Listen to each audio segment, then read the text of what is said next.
technosciences, il est d'usage de considérer le philosophe belge Gilbert Rotoy comme l'inventeur du néologisme et mot-valise technosciences en 1977, comme afin de mettre en évidence le caractère intriqué des liens entre les sciences et les techniques et émettre la thèse que leur contrôle devient de plus en plus problématique au XXe siècle.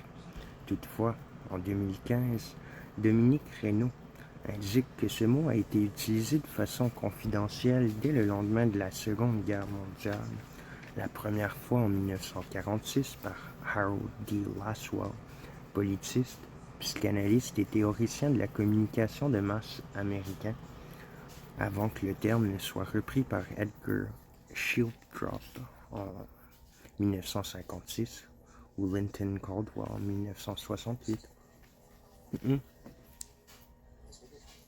Repris en 1987 par Dominique Janicot, auteur de La puissance du rationnel, et vulgarisé la même année par Bruno Latour, le terme entre dans le vocabulaire usuel dans les années 1990, utilisé notamment par les Américains Hubert L. Dreyfus, Donna Haraway et Don Aitke.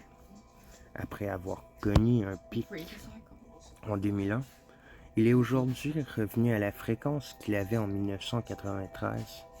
Ce recul interroge le pouvoir heuristique qu'il aurait pour décrire et expliquer les transformations des sciences et techniques dans le monde contemporain, selon Dominique Reynaud. Selon le philosophe François David Chiba, le terme se retrouve essentiellement dans les discours militants pour exprimer une inquiétude, mais est pratiquement absent dans les milieux scientifiques, et il est moins éclairant qu'il ne pose de questions, tant dans les champs de l'épistémologie, de l'économie et de la politique, que dans ceux de la philosophie et de la métaphysique.